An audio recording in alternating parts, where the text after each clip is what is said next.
پھر کہا کہ وَقُلْ اور کہہ دیجئے ان سے کہ ربی اے رب میرے اعوذ بک من ہمزات الشیاطین، کہ میں اللہ تعالیٰ سے شیطانوں کے وسوسوں سے پناہ مانگتا ہوں.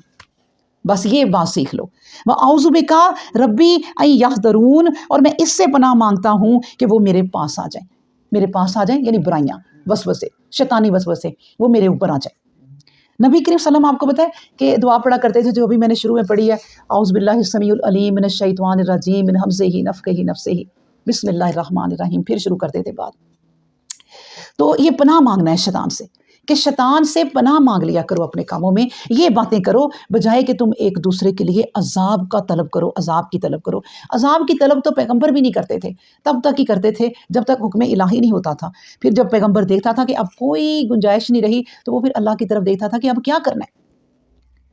تو پھر اللہ تبارک و تعالیٰ بتاتے تھے کہ اب تم نکل جاؤ، اب اس قوم کی پکڑ ہے.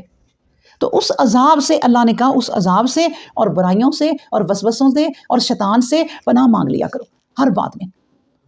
بھائی یہ تمہارا کام ہے اس دنیا کو بہترین گزارنے کے لیے.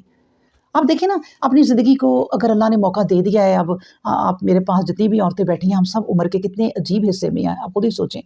تو اگر ابھی بھی موقع دے دیا ہے اللہ نے تو اس موقع سے فائدہ اٹھائیں، بجائے کہ وہ دوسروں کے بارے میں سوچ سوچ کے جلنا، اس کے لیے بدعا کرنا، بیٹھ کے اپنی تسبیحاں پڑھ لیں، لمبے لمبے ذکر کر لے اللہ کے.